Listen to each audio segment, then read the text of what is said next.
สวัสดีจ้าครับพบกับเบาตรงกับเสาไข่ในช่องเสาไข่แฟมิลี่คือเก่าจ้ะและเฮาก็มาพ่อเฮ็ดอีกแล้วจ้าพี่น้องมาทำงานพ่อจ้ะ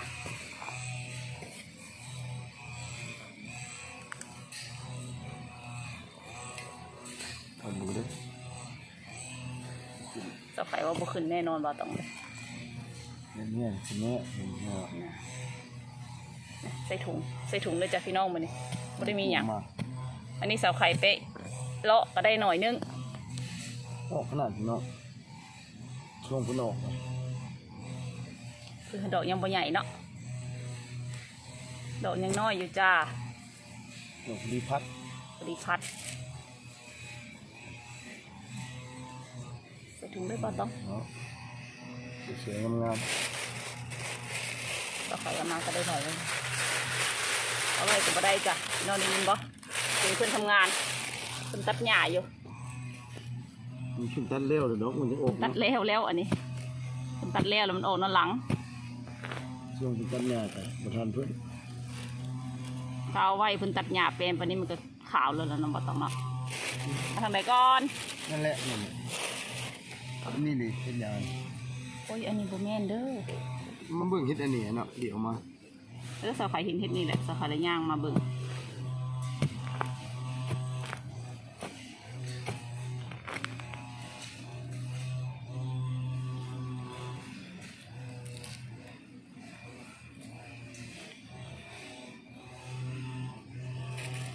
พอได้แกงคือเก่าหลายได้บ่ต้องหลายนี่เต็มเลย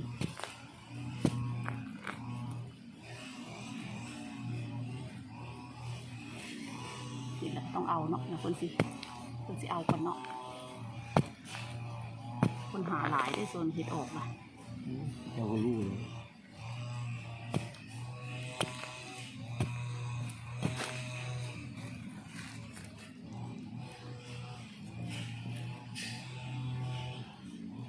โอ้โหเห็ดออกแล้วคนหาดิ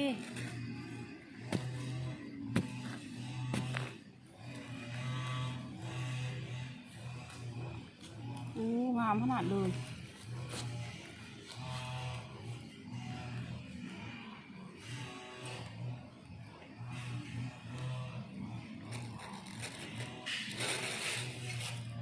ทางไหนดีเอาทางพี่ก่อนบอกไม่รอด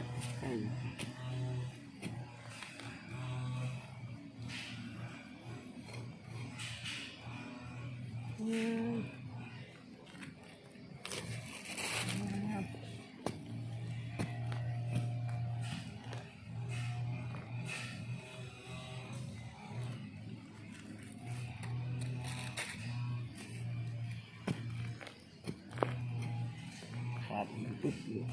เสียงโอ้เลยเป็นวะแบบนี้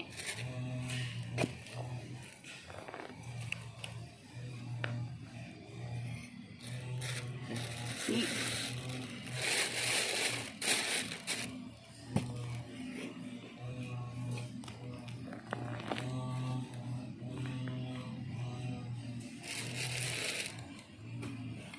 มันจะขยับมาแล้วได้บาตรงเลยแป๊บดินนี่แค่นี้ขาดอ๋อเสียดายขนาดเลยดอกนี่แล้วไปทีนี้กันเนาะไปที่เดียว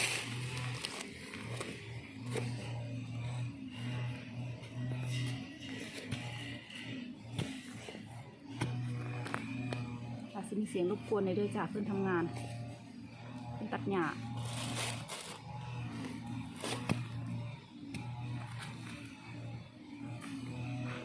ท่านถอดได้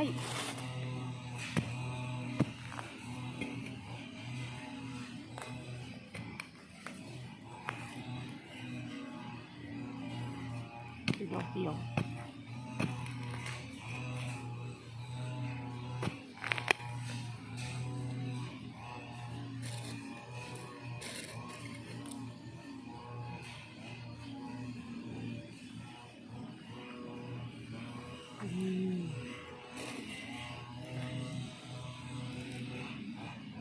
อุ้ย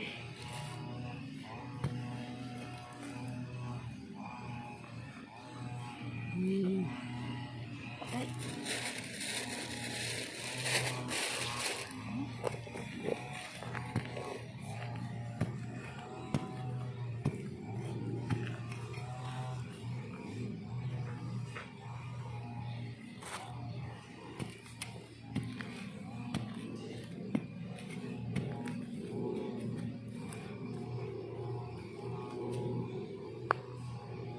ค่ะ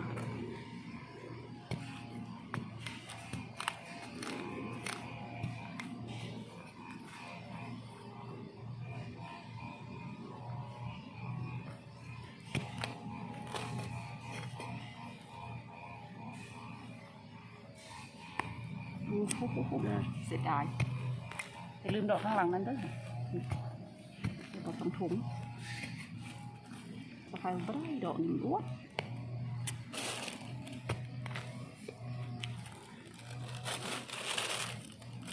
แต่จะจ่อยมันไม่ขึ้น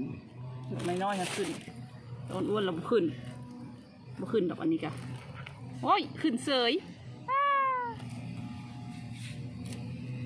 อันนี้บ่ต้องตีบ่ต้อง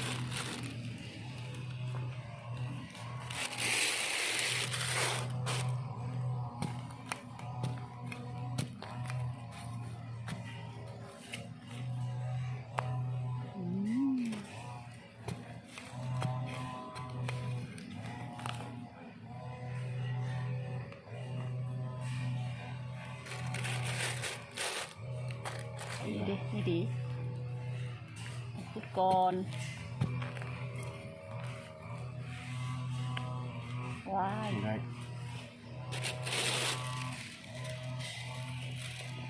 พี่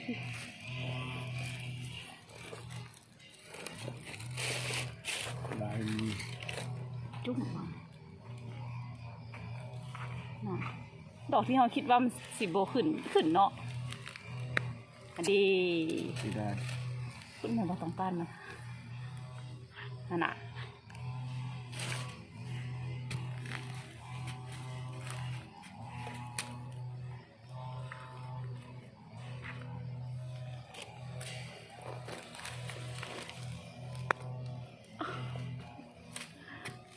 มาเนี่ย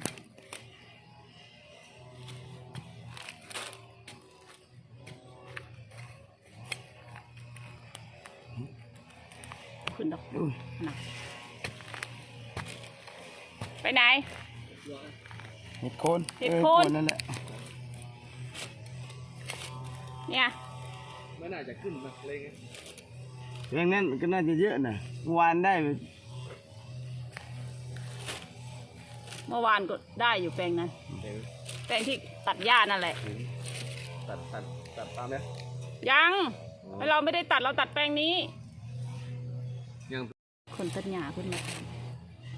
มันเอาคือกัน เพิ่นก็หาคือกันเพิ่นเห็นเอาเพิ่นก็มาถามเนาะ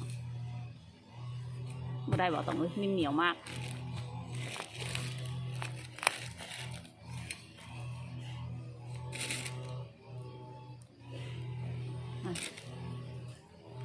ขาด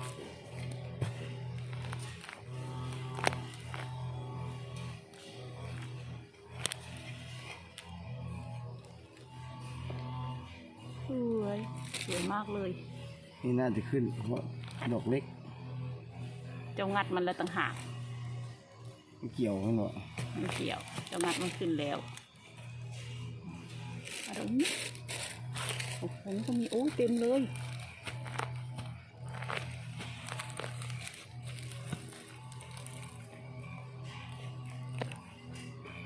นี่ถ้าเราบอกเอาเลยเจ้าย่างมาหาเขาจะก็เอาแล้วเนาะบอกเนาะ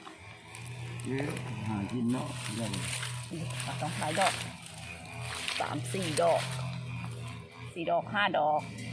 ไม่ขึ้นขุดก่อนคนก็หาอยู่หากิน เห็นใครก็เอาเพื่อ ใครเห็นใครก็เอา ธรรมชาติไม่ได้ปลูก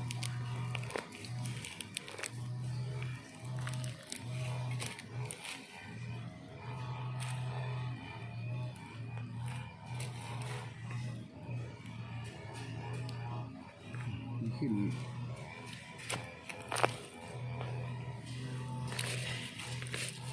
อีก ดอกหนึ่งโอ้ยตรงนี้ก็มีพอต้องขึ้นบ่ตรงนี้นี่ยังคือโอบไว้แบบนี้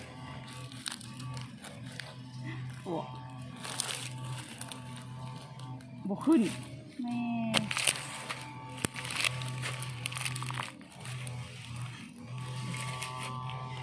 อันนี้อีกบ้างดิโอ้ยอุ้ย3 ดอกเกือบ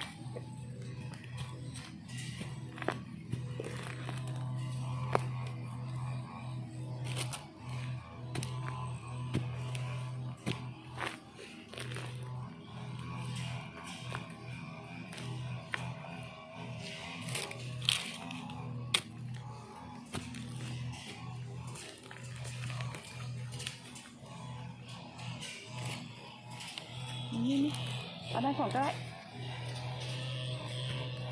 เข้ามา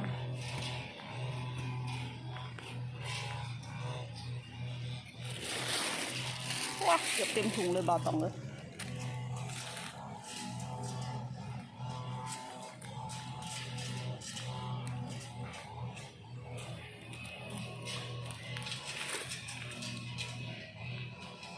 โอ้ยบุขึ้น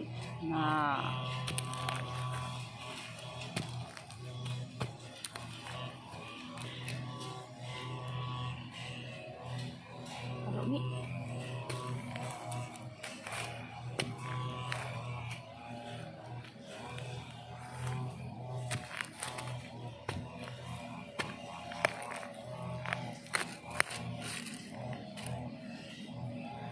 มันบอกว่าต้องเป็นเท่าก็ได้เกือบเต็มถุงพี่เนาะพอได้กินอีกแล้วหมดเนาะคลิปนี้ก็พอแค่นี้ด้วยจ้าก็ฝากกดไลค์กดแชร์กดติดตามให้สาวไข่แฟมิลี่หน่อยด้วยจ้าสำหรับคลิปนี้สวัสดีจ้า